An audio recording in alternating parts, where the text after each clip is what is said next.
This is what I think the modern day current UFC champions need to do in order to become the greatest of all time in their own divisions. It's time to talk GOATs. We have an idea of who the greatest MMA fighters to ever live are, and we also know which weight classes they fought in. But what can the modern day UFC champions do from here on out in order to take the torch? That's what we're here to discuss, guys. Without further ado, let's just get right into it. Okay, given the recent middleweight title fight between Adesanya and Pereira, what better way to start with the middleweight GOAT, Anderson Silva, 11 title wins, a 16-fight win streak in the UFC, which is one of the most dominant things anyone has ever done in combat sports. All right, an 8-year reign. And in my opinion, you can look at that win streak, which is the longest win streak of all time. You could look at the fact that he has 15 finishes in the UFC. But what's most impressive is the fact that this guy was basically unbeatable at his peak. He didn't lose his belt until he was 38 years old. And that's just a sign of father time catching up with you. So I don't think that that's bad at all. Another thing is, people give this guy crap sometimes, saying that he went on a boring streak when he was a champion. That is utter bullshit. This guy had like 90% of his wins as a champion from finishes. One of them being one of the best comebacks of all time, losing like 4 rounds to Chael Sonnen and then submitting him in like the last minute, which is just crazy as well. So Anderson Silva, I mean, this is a top 3 GOAT of the sport. Most guys have him in their top 3 in the list. Isreal Adesanya, let's talk. 7 title wins, a 5-year reign. Now, that's pretty impressive. Only 1 loss during his reign, 1 loss at his peak, and that happened at the age of 33 to Alex Pereira. Now, of course, he lost to Jan Blachowicz, but we're really concerned with middleweight. Some people thought he lost to Yoel. I thought he lost to Whitaker as well, but we're going to count the Whitaker 2 fight, especially when one of those Whitaker fights was by brutal knockout. And I think that Robert Whitaker is a top 3 middleweight of all time. So that's his most impressive win. Knocking out Alex Pereira after losing 3 times to him across different combat sports is also one of the most impressive against the odds performances. Alex Pereira is one of the most dangerous strikers that ever lived. He also destroyed Derek Brunson, who is an underrated grappler, very dangerous wrestler, had a legendary fight with Kelvin Gastelum. I understand that he beat Anderson Silva, but that was an old man Anderson. That was after like 5 L's that he had taken, so that's not one of his impressive wins. But I can understand why you guys are probably going to say, like, why is he not on the impressive win list? 5 finishes in the UFC, not that many. He's had some complete stinkers against guys like Marvin Vettori, against guys like Jared Cannonier. And again, he's lost a few times at his peak, so he's not as dominant as Anderson Silva. But the thing is, guys, his level of competition is stiffer.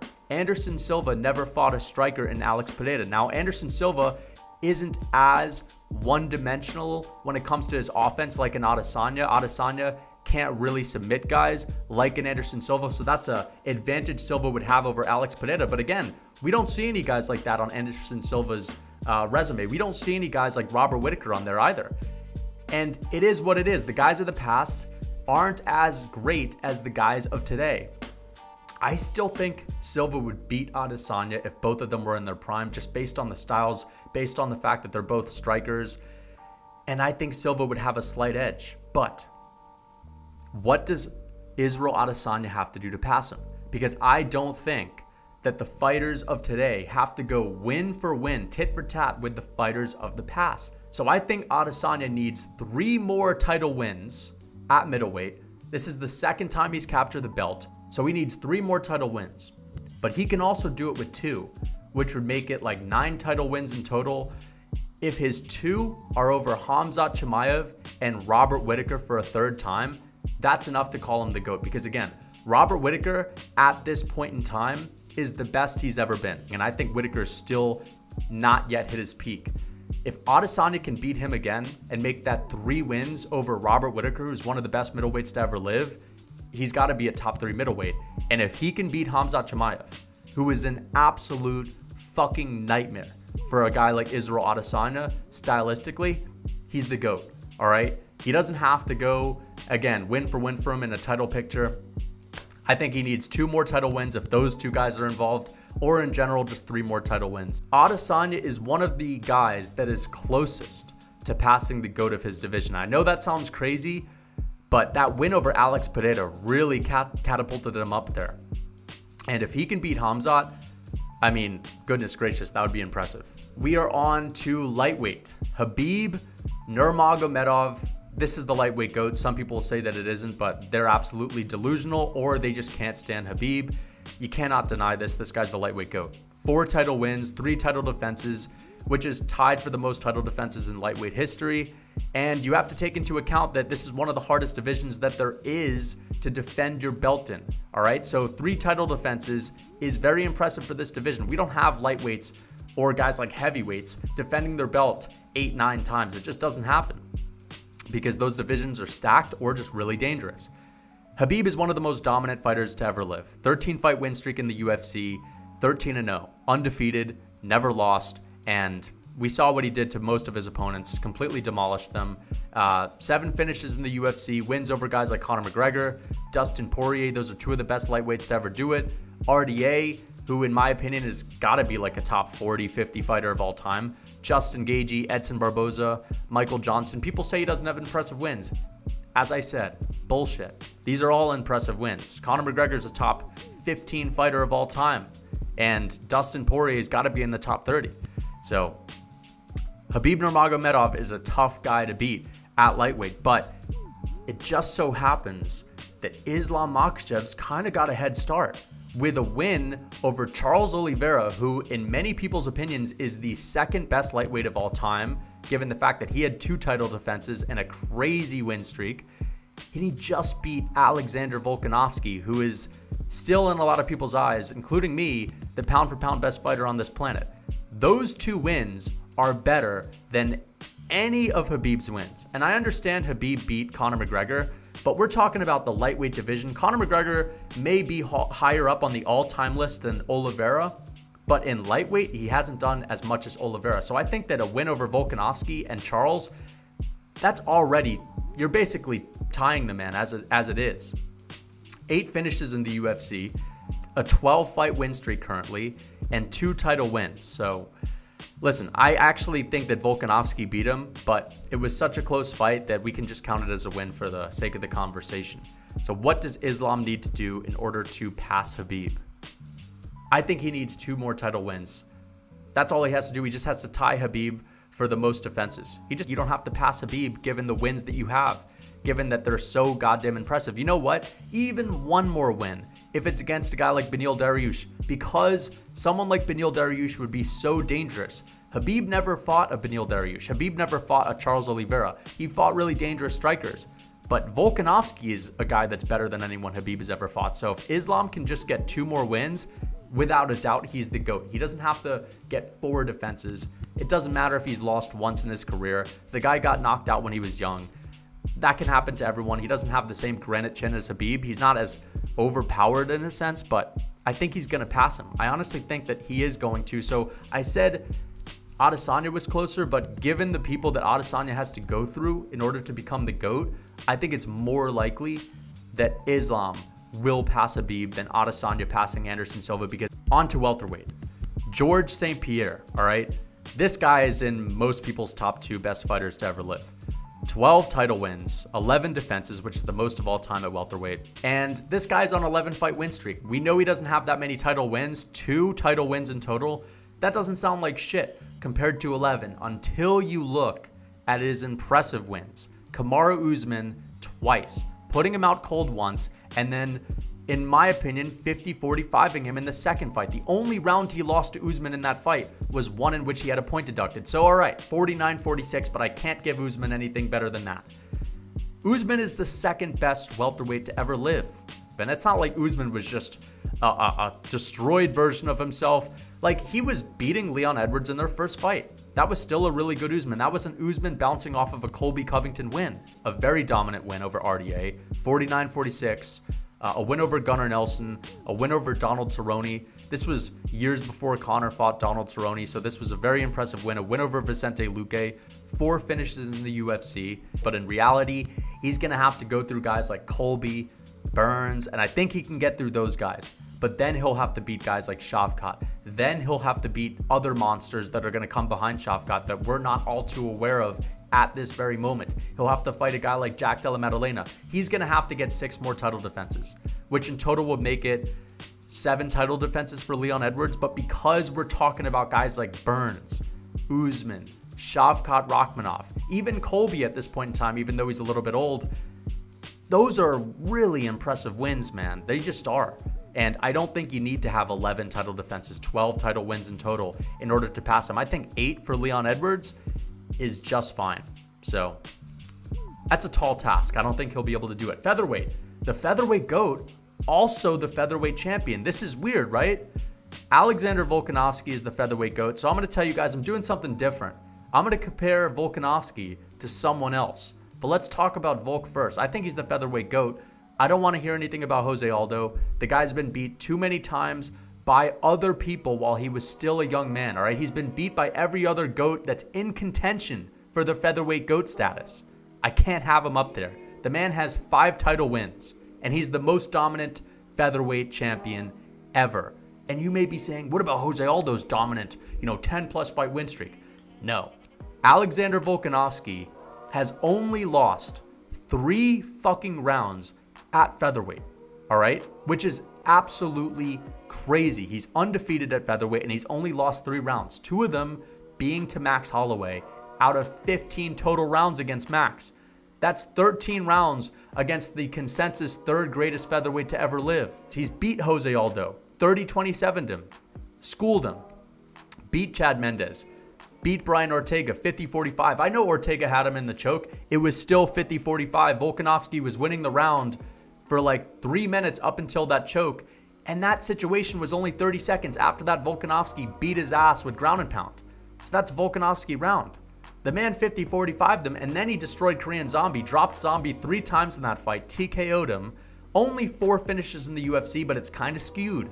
Guys like Brian Ortega, guys like Max Holloway, they just won't go away. We're going to talk about the runner-up. I know Max Holloway's not the current champion, but I think he's the closest guy that could possibly pass Volkanovski. It's pointless to talk about Jose Aldo, given that Aldo's boxing now. He's retired from MMA. So let's talk about Max Holloway because he's still beating up a lot of featherweights. He's getting better. He's improving. Wins over Jose Aldo, Brian Ortega, Anthony Pettis, and now let's talk about the modern-day killers, Yair Rodriguez and Arnold Allen. These are guys that aren't on Volkanovski's resume. Volkanovski doesn't have these new age killers on his resume yet. He's about to get Yair, and it's a tough fight for him, very dangerous, but that's going to be a task that he needs to get as well.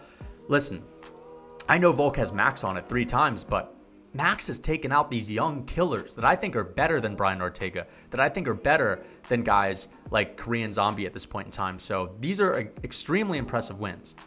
In total, Max Holloway has 11 finishes in the UFC. At one time, a dominant featherweight champion. He had a 14-fight win streak before losing to Volkanovski. So what does he need to do to pass Volk?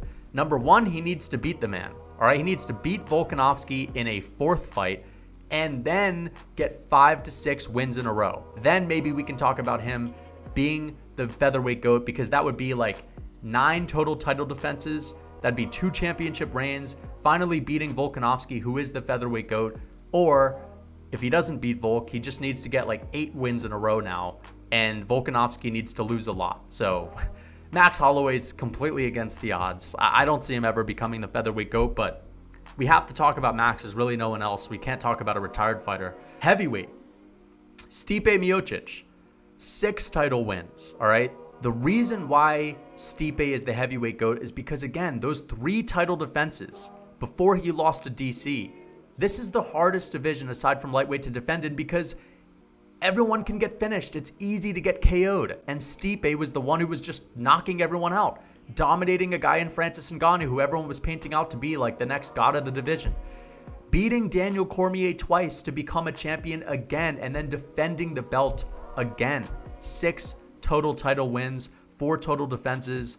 His other wins over guys like Junior Dos Santos, Alistair Overeem, Fabricio Verdum, all in title shot positions, and Andrei Arlovski, who is a former heavyweight champion as well. 8 finishes in the UFC. This guy is the heavyweight GOAT. And who is currently the heavyweight champion? John Jones. Only one pathetic little, no, I'm just playing. One title win, all right? Now, it's pointless to bring up all of Jones's accolades at light heavyweight. He's clearly the light heavyweight GOAT, but we're talking about the heavyweight division. That's what's relevant. He absolutely dominated Ciryl Gane, all right? He mogged him. And I think Gane is one of the most skilled heavyweights of all time, especially when it comes to his striking. And Jon Jones showed that there are levels when you're fighting the GOAT. It doesn't matter how good you are, you can get dominated, especially when he's moving up from a more skilled weight class. One finish at heavyweight, 12 finishes in the UFC in total. Again, this doesn't look like a crazy resume on screen because 99% of his work has been at light heavyweight. So what can he do to pass Stipe? Obviously, there's a lot he needs to do. Stipe has 6 title wins, 2 different championship reigns. I think he needs to beat Stipe, which is supposedly going to be the next fight. And then he needs to defend the belt 2 times. So I think he needs to tie Stipe Miocic's record at 3 title defenses because, again, Stipe at this point in time is an old Stipe. It's not like Izzy beating Anderson Silva because he's only bouncing off of 1 loss. So he's not that far removed from his UFC championship reign, even though it's been like decades, as it seems. Stipe's always sitting out. But Stipe just lost the belt. If we're just looking at paper, right?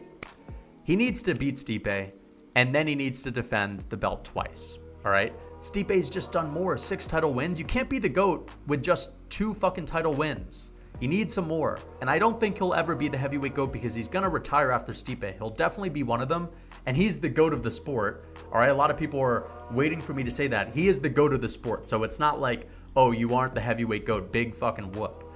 The man's the GOAT, period. But he needs to do some more work in the heavyweight division, and he's talking about retiring. If he beats Stipe and he retires, you know, it is what it is. Bantamweight GOAT, Dominick Cruz, 7 title wins. He only has a few in the UFC. Well, most of them are in the WEC, like 4 of them. And the WEC is UFC caliber. There was no bantamweight division in the UFC. The WEC got consumed. It combined with the UFC, and Dominick Cruz was already the champion. So again, being a champion in the WEC counts. 6 total defenses, which is the most of all time at bantamweight. His wins are insane. Demetrius Johnson, TJ Dillashaw, Uriah Faber, Joseph Benavidez, Pedro Munoz. I know the Pedro fight wasn't when he was a champion, but it's still a crazy resume. 2 finishes in the UFC, not a lot of finishes. This is the bantamweight GOAT. I don't want to hear anything about TJ Dillashaw or Henry Cejudo. So what can Aljamain Sterling do to pass him? 2 title wins. I'm not counting the first Petr Yan fight, all right? We're not going to talk about that. 1 title defense, all right? Again, not counting the first Yan fight. The first championship win that he had was against Petr Yan in their rematch. He fluked his way to a belt and then beat Petr Yan, which was impressive. Everyone was saying Petr Yan by anything he wants. I didn't think that was ever going to happen. I thought that Aljamain Sterling was going to be a tough fight for Petr Yan. If you really look at that first fight, he was giving Yan problems. He was overwhelming him. Yan didn't really start doing work until the later rounds. Wins over Corey Sandhagen, who could go on to be a top 5 bantamweight of all time. Beating guys like Pedro Munoz, dominated Pedro Munoz, Jimmy Rivera. The TJ Dillashaw fight, all right, that's like a corpse, fighting a corpse with 1 arm. It wasn't that impressive, but it, you know, I'll just put it on the list. TJ showed up with 1 arm, all right? He showed up falling apart, which I can't say is an impressive win. 6 finishes in the UFC. I think he needs to be Henry Cejudo, and these guys are fighting in 2 weeks, so he might be able to do that. I'm almost considering picking him, even though I'm leaning towards Henry. And Henry could be, you know, closer to becoming the bantamweight GOAT, given that he's already defended a belt at bantamweight once. And then if he beats Henry Cejudo, I think he needs to defend his belt 2 more times, which would be 4 title defenses. Again, I don't think you need 6 like Dominick Cruz. You're facing better competition. You're facing a guy like Henry Cejudo, who dominated Dominick Cruz. You faced a guy like Petr Yan, who's an absolute juggernaut. And now you're going to defend 2 more times, probably over a guy like O'Malley, then over a guy like Corey again. I mean, that would be unreal.